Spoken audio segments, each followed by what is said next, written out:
नमस्कार, मी आकांक्षा महेंद्र देवघरकर. मी इयत्ता 11वीच्या वर्गात सायन्स या शाखेत शिकत आहे. कावेरी, हे काय चालवलंय आज भलतंच? हवं नको म्हटलं नाही, त्यात काय कौतुक केलं मी?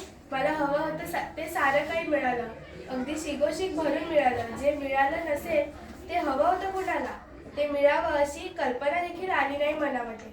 शाबास, इतकं मोठं भाषण आज प्रथमच केलंस तू माझ्यासमोर.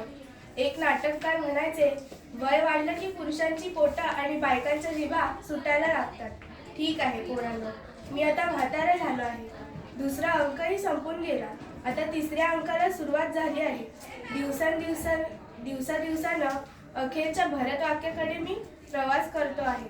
ननू, अप्पा परमेश्वर नावाच्या नाटककाराला हे नाटक केव्हा आणि कसं संपवावं असं वाटेल याचा नेम नाही, पण त्याचं वरदहस्त हजारो रसिकांच्या द्वारा आज माझ्यापर्यंत पोचला आहे.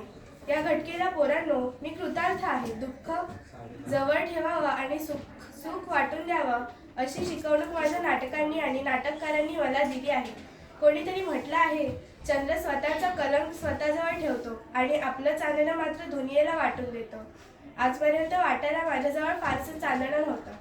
आज जे आहे ते मी सारं वाटून देणार आहे. या ओझ्यातून मला मोकळं व्हायचं आहे. 10,000 रुपये मला ज्यांच्या संबंधी आदर आहे अशा संस्थांना आणि कार्यांना मी नजर केले आहेत. बाकीची माझी सारी मालमत्ता या 40,000च्या रकमेसह मी समप्रमाणात माझ्या 2 कोपऱ्यांच्या स्वाधीन करायचं ठरवलं आहे. धन्यवाद.